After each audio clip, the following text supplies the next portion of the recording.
Hey, Pretty Girl Club. Welcome to another episode of the I Don't Have Male Friends series. So, I guess this is kind of becoming a series because I just feel like we have so much to say on this topic. But I've learned and I've observed that a lot of men want to use your emotions against you. They want to use your emotions for him so that he can have it for his gain. So most men want emotional orbiters. That's what I call them. That's the best way I can describe it. When I use the term emotional orbiters, I mean he wants women who are emotionally attached to him. So this is why he will pursue friendship with you, because he's hoping that you will develop feelings for him, even if these feelings are platonic. They're still feelings, right? So even if you don't have any sexual attraction to him, you still think highly of him. Think about the way you feel about your friends. You think highly of them.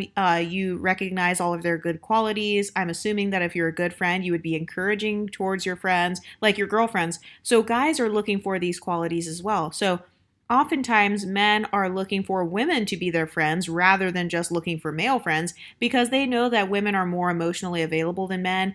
And oftentimes guys are looking for a woman who is the type of woman who thinks that she can fix him, because a lot of guys, even though they won't admit it, they know that they're fucked up emotionally and they know that they're messed up inside. So a lot of men are looking for female friends because those women can help him process his emotions.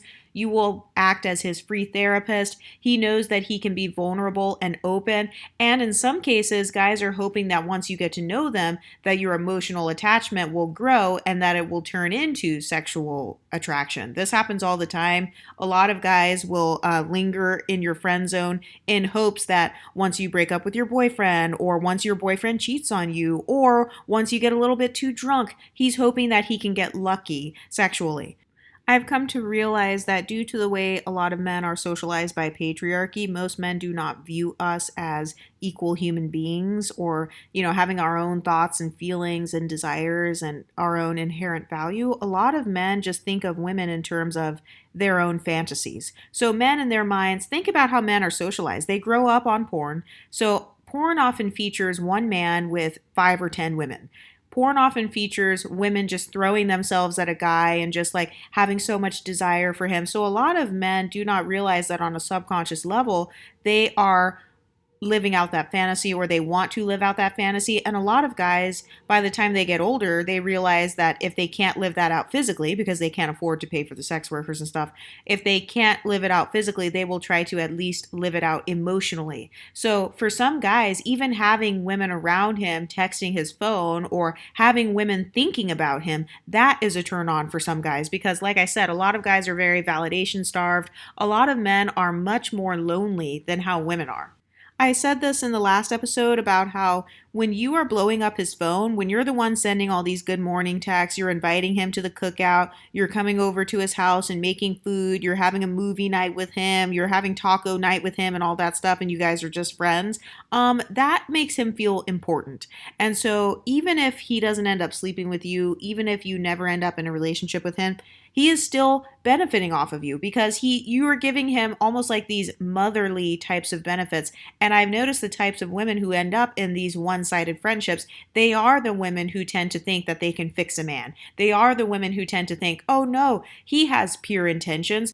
But when a man says he has pure intentions, what he means is he purely wants sex, or he purely wants a relationship, or he purely wants basically more from you than what he gives. I've noticed that for the most part, no matter what a man is offering you, he always is going to ask you to give more on your end versus him giving more on his end. Because obviously, think about how relationships work. Think about how sociology works. Most people won't get into something if they feel like they're getting ripped off, right? So when it comes to men having female friendships, they're not going to get into a friendship with a woman if he feels ripped off. No, he's getting into that friendship with you because he knows you're the girl in the neighborhood who can cook really good. You're the one who knows how to fix cars. You know how to do gardening. You know how to clean and organize. So now he has somebody coming over and doing that for him. He knows that you're a good listener. Do you know how valuable it is to have a good listener in your life? There are articles online that literally talk about how having someone to simply listen to you, just someone who listens to you talk, that is a huge form of validation. That is a way that the person feels like their feelings and their actions and their intentions are meaningful. It's the fact that that man, he has an audience. He's been invisible his whole life, and now he's got an audience of one, which is you, or he's got an audience of five, which is his five girlfriends, and he can call them and vent to them, or he can text them and talk crap about his mom, talk crap about his sister, or share his conspiracy theories and all of his hotep talking points, and he can talk about politics that you disagree with, and you just sit there and listen. But have you ever noticed how if you have male friends and he's talking about, let's say he's talking about politics, and then it's your turn to talk and you want to share your opinions about politics as well, or you want to talk about something that's important to you, notice how suddenly that man who you were just listening to him, he doesn't reciprocate. He doesn't listen to you. You just listen to him talk and ramble on about some BS for 30 minutes. And then when you start talking, he suddenly is like, oh, I gotta go. I'm busy. Or, oh, like he will start arguing back with you sometimes. Like you'll start telling your conspiracy theories, and oftentimes they'll start arguing back and forth when it's your turn to talk. Meanwhile, when you were listening to him, you weren't giving him that energy. You weren't arguing back and forth. You just listened quietly, and that's why he kept on talking. Have you ever noticed how a lot of men do not want to have a back and forth conversation? They just want your silence. They want to be able to talk and you listen to him so he feels like he's important, so he can get up on his soapbox. I've noticed that a lot of male female friendships are really just a man being on his soapbox in one way or another, and he is seeking emotional orbiters. He is seeking women around him who can listen to him because it makes him feel important. Like, hey, I've got five women in my life who are listening to all of the theories that I have to say, and I've got five women who are blowing up my phone every day, and they're listening to my sermons or my religious talking points. They're listening to my political or hotep talking points. So that makes me feel important. We all know that for a lot of these men, if they didn't have women in their lives, even as friends, that these men would feel invisible because male friendships do not hit the same as having a woman friend. And that's because women on average are a lot more emotionally available. Notice how I don't see a lot of men giving their hotep talking points to other men, not in real life. They might do it online, but I don't see them calling and texting a guy, hey, do you have time to talk on the phone tonight? Hey, let's talk. And then two men sitting on the phone for 3 hours going back and forth telling conspiracy theories and stories. No, they don't do that, because men know that other men are not going to give the emotional investment of a woman. So this is why men will specifically seek out women, because they feel like, oh, she is an emotional safe space. She'll just sit here and listen to my toxicity. She will sit here and just soak up all of my toxic emotions. She will sit here and listen to me for 3 hours while I trauma dump on her. Okay, I'm in the middle of editing right now, and I had to include this in here. A lot of men will use you as their emotional dumpster. So they will just dump whatever emotions they feel at the time onto you. They will literally dump their childhood traumas onto you. Basically, whatever emotion he is feeling, if you are his female friend, he's going to project that emotion onto you. If he's feeling angry and cranky that day, you're going to have to deal with his mood swings. If he is feeling sexual that day, you're going to have to deal with his advances. If he is feeling depressed that day, you're going to be the one to be a shoulder to cry on. So a lot of times men are really just using their female friendships as his emotional dumpster. He just spews out whatever emotions he's feeling at the time, and he is looking for you as his friend to fix them so that he can then go out into the world as his most leveled up self and actually pursue the women that he wants to spend time with. A lot of men are just looking for female friendships because they want a woman to come along and fix him. He knows that he can't get a girlfriend. He already knows that, most women, they're not going to actually stick around to get to the point of being a girlfriend or to get to the point of sleeping with him, especially if this guy is let's say he's unattractive, or let's say he's dusty. He knows, okay, none of these girls will date me, but I can at least get their emotional attraction or their emotional attention. So I can have them orbiting me emotionally. I remember one time when I was at work, I had, I guess you would call it a guy friend. And this guy, he soaked it up. He loved it when I would come and just walk over to where his cubicle was. He felt so important when I would walk over to his cubicle and say hi. So like guys are really out here getting an ego boost off of this type of stuff. And then with that guy who I thought, because this guy was old at my job, like I'm not kidding, he was literally double my age. So I thought that, we were just friends, like just coworkers. It would never ever be more than that because this guy's literally like 55 years old. And then one day this guy texts my phone and says, "If I would have asked you on a date, then would you have said yes?" And I'm like, oh my God. So a lot of guys, they're really just waiting to shoot their shot, or they want to wait until you feel emotionally safe enough with him for him to shoot his shot at you. Or he wants to wait until you are in a vulnerable position, such as you broke up with your boyfriend or your boyfriend cheated on you, or, you're feeling really sad and depressed. A lot of guys will use that as an opportunity to swoop in and get free sex. Or have you ever noticed how some male friends, they will try to get you in a codependent position. So they'll say, "Oh, you got kicked out of your boyfriend's house? You can come stay with me. And yeah, we're just friends. I'm not expecting anything out of you." You know damn well that's a lie. But a lot of guys, they will even do stuff like that. They'll try to get you in a codependent position. Like, "Oh, you need to borrow my car? Yeah, you can borrow my car." And then they'll act like it's nothing in the beginning, but then later on they'll be like, "Hey, remember how I let you borrow my car?" Or let's say you do move in with a male friend and you're his roommate. One day you might wake up and he's in your bed. Because guess what? That's actually happened to me before. I remember there was a time when I was in school and I was staying with a guy. Just he said that I could stay there while I was visiting that city. So I was like, "Oh, that's so nice. Like, wow, I have a free place to stay." This guy, I literally got out of the shower and came in the room. This guy was in the room on the bed. So some guys who are your friends, they actually want to try to gradually set you up. It's almost like they're preying upon you in a subconscious way. I'm not even saying that all men are like even conscious of this behavior. A lot of times this is just on a subconscious level. A man will see an opportunity like, "Oh, my female friend needs somewhere to stay. Yeah, you can come stay here with me. Oh, I only got this one bed. You just got to lay in the bed with me. Oh, but we're just friends though. I promise I won't touch you."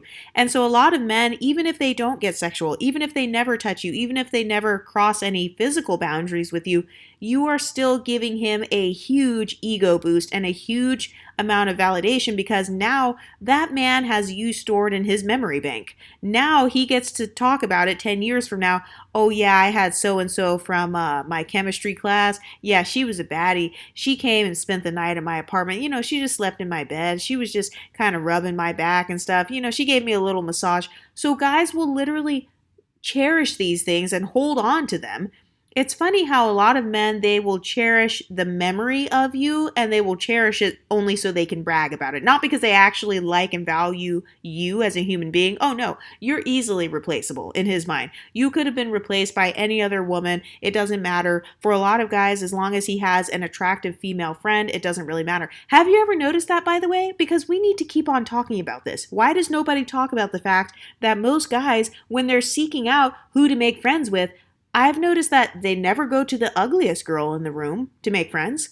Guys in high school, guys in colleges, guys in the workplace, guys in social settings or at churches, if they are in a co-ed space and a guy decides to make friends, who does he introduce himself to? Who does he ask about? Who does he pursue for friendship? It's not the girl that he finds hideously ugly.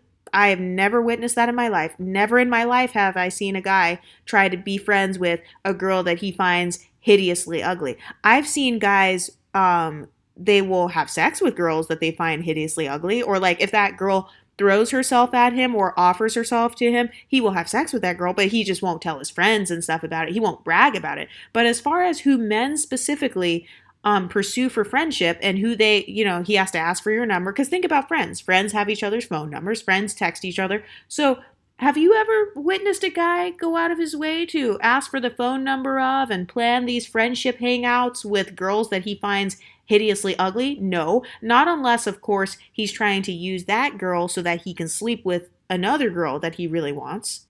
And I've seen this happen as well, where guys will try to make friends with the quote-unquote ugly friend or the girl who is just the friend of the hot girl. He'll try to make friends with her. He'll try to get in really good with her in hopes of being seen by the girl that he really wants. So it's like, no, I don't want to spend my life as being preyed upon by guys. I don't want to be in a vulnerable position and then that man uses my vulnerability and my emotional attachment to him as leverage. A lot of people forget that men will use your emotions as leverage for him. He will use your emotional attachment to him as a form of leverage. He'll say, but we're friends. Like, I thought friends text each other. Friends tell each other good night. Friends take care of each other when they're sick. And notice how he will use that, oh, we're friends talking point when it's with you. But then when he has to do something to like serve you somehow, or whenever you need him, he disappears. Or when you get a boyfriend, he disappears. Or when you don't want to listen to his 3 hour long lectures and conspiracies, suddenly he disappears.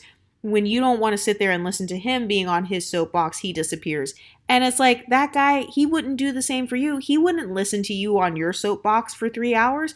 A lot of guys don't like listening to a woman ramble on for 3 hours. And this is the difference between male friendships and female friendships. Female friendships have a deeper emotional connection. Like women can actually sit there and talk for 3 hours and like talk about guys or like have girl talk or like cry together and whatever. Women can actually have that. For men, they can't have that because they don't even have that with themselves, first of all. They don't have it with other men. So for a lot of guys, they use women and they use our emotional availability. They use our mental health to increase their own mental health.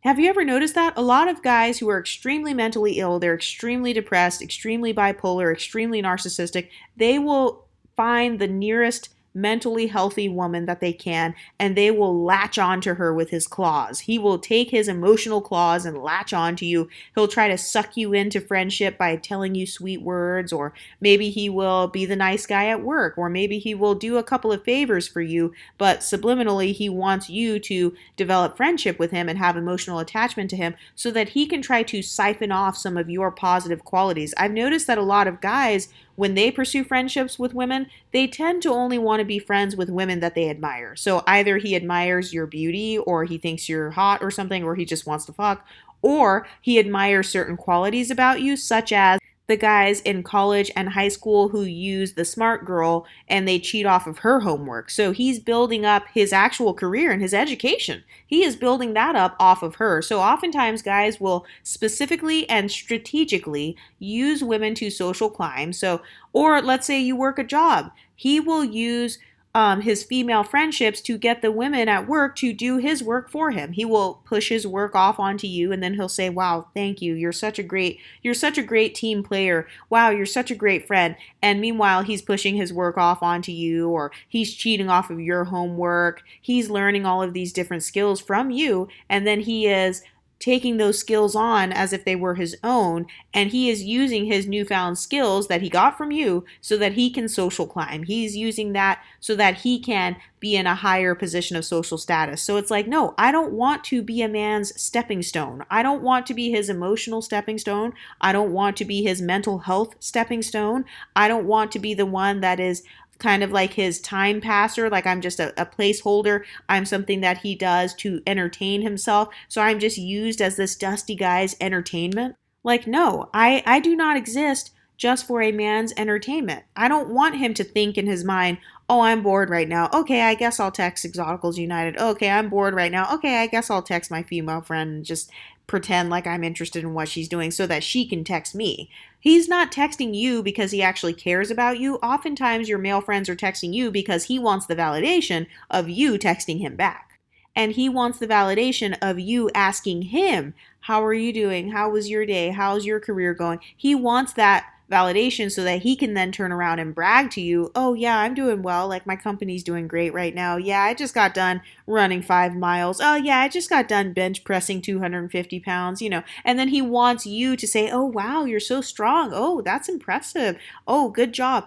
He is literally just seeking your emotional energy and validation for free without having to take you on a date, without having to actually treat you like a gentleman, without having to hold doors and, work up the courage to ask you out, without having to buy you flowers. None of that. Just for free. He just got it from you because you worked with him. Another reason that men will make friends with women is because a lot of times men will test out their romantic compatibility with you via friendship. So he is testing out how compatible you are as friends. And he's actually analyzing you and analyzing your personality and judging your personality qualities. So he's actually vetting you without having to take you on a date, without having to ask you out, without having to give you the validation of him complimenting you and stuff. So he is using the friendship as a free vetting tool. And also, he gets to do this with as many women as possible because he has all kinds of other girlfriends in his phone that he's texting, and he's also judging their personalities and vetting them. So, this is a man who does not have to ask women on dates and stuff. These are the types of men who later on brag about how, oh, well, women are just all over me. And you know how men exaggerate, so they'll try to be like, oh, women are just all over me. I know I've had guy friends try to lie on me before and say that I like them, or they try to lie and say that I'm like, I secretly wanted to be with him and stuff. So guys will actually use their friendship with you to boost up their own status and to tell other people, oh yeah, she liked me, she had feelings for me, she was jealous of me when I got a girlfriend, oh yeah, she's always been into me. So they're literally using you to feed their own delusions. But anyway, what do you ladies think? Let me know in the comment section and I'll talk to you next time. Stay pretty, ladies.